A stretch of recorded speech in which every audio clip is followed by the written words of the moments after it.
নমস্কাৰ, কি খবৰ? আশা কৰোঁ আপোনালোক সকলো ভালে আছে। মই যিহেতু এখন গাহৰি ফাৰ্ম খুলিছিলোঁ আৰু বৰ্তমান যিহেতু চলি আছে মোৰ খুব মানে কম দিনৰ সময়ত মই গোটেইখিনি মই কৰি দিছিলোঁ আৰু মই CM টিবুলে যিটো পইচা আঁচনি, সেই আঁচনিটো যেতিয়া মই পাইছিলোঁ ৭৫,০০০, তেতিয়াই মই তাৰ আগৰ পৰাই মই কামবিলাক আৰম্ভ কৰি আছিলোঁ সৰু সুৰাকৈ।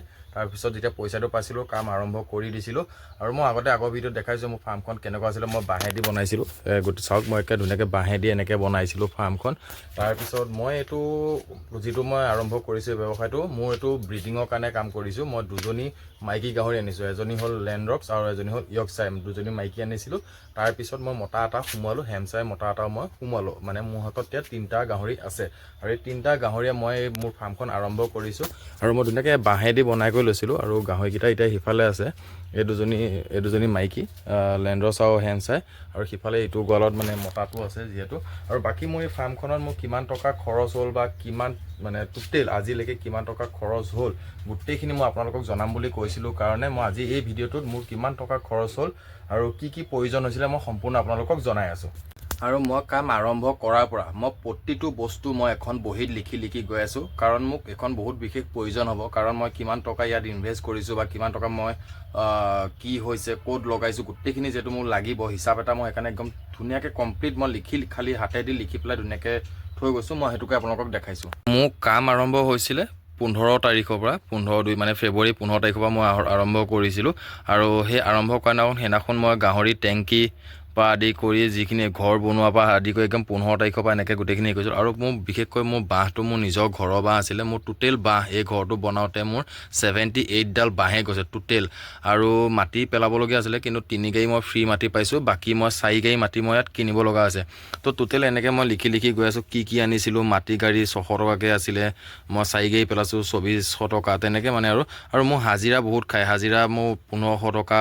আনকি মই আপোনালোকৰ হাজিৰা এনেকুৱা হৈ গৈছে, মই বহুত মানে হাজিৰাতে মোৰ বেছি গৈছে।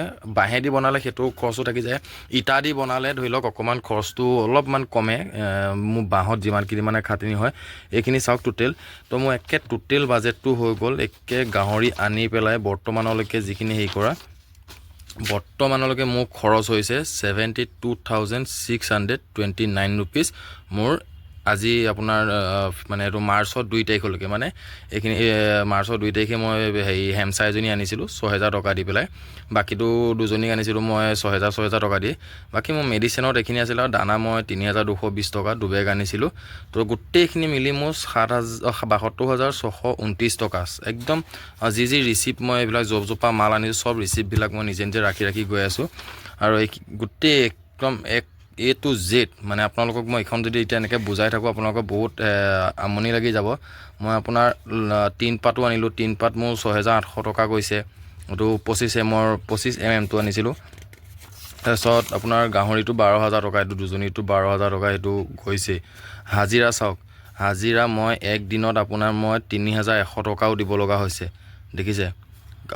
মানে 6জন মানুহ লগাইছোঁ, এজন 600 টকীয়া আছিলে মিস্ত্ৰীজন, তেনেকুৱা গোটেইখিনি মানে হিচাপটো মই একদম সম্পূৰ্ণৰূপে ৰাখি থৈ দিছোঁ।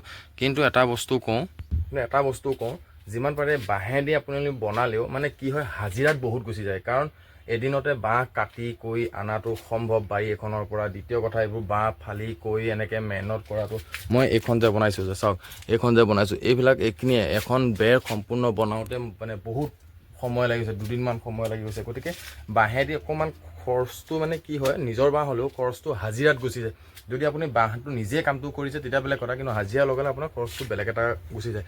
আৰু যদি ইটা লগোৱা হয় মোৰ প্ৰফিটটো কি হয় জানেনে? মোৰ এই যে বিমটো যে দেখিছেনে, মোৰ এইটো আপোনাৰ টোটেল এইফালে আপোনাৰ ফুট আছে, 24 ফুট আছে একে গোটেইটো ইকুৱেল। তো মোৰ এইখিনিত মানে আপোনাৰ ধৰি লওক অলপ মানে 1 ফুট এৰি পেলাই মোৰ আপোনাৰ 24টা ইটা খায়। তো দুইফালে মোৰ 24টাকৈ আপোনাৰ মোৰ আপোনাৰ 70টা ইটা খাই আছে। এইফালে এনেকৈ আপোনাৰ মানে টোটেল মোৰ মানে ধৰি লওক 890টামান ইটাত মানে 1000 ধৰিলোঁ, 1000 ইটাত মোৰ মানে একদম সম্পূৰ্ণ ধুনীয়া হৈ যায়।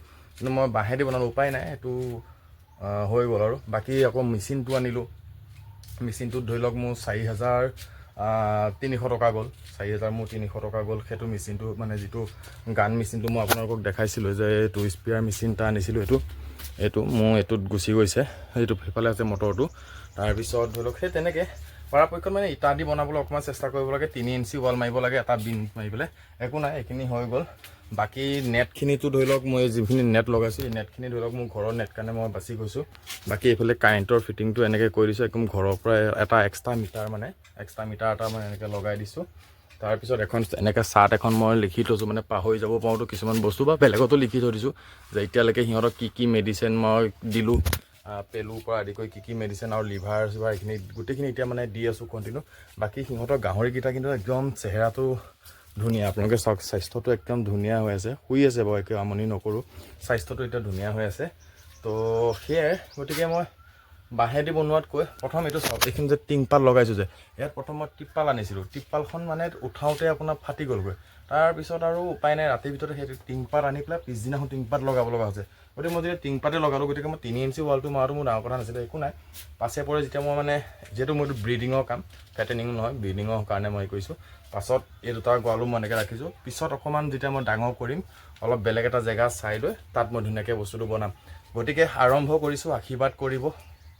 প্ৰথম খোজ দিছোঁ ব্যৱসায়ত, যিহেতু বহুত কিছুমান কামৰ লগত জড়িত আছিলোঁ, তথাপিতো আৰম্ভ কৰিছোঁ, আশীৰ্বাদ কৰিব যাতে কিবা এটা কৰিব পাৰোঁ।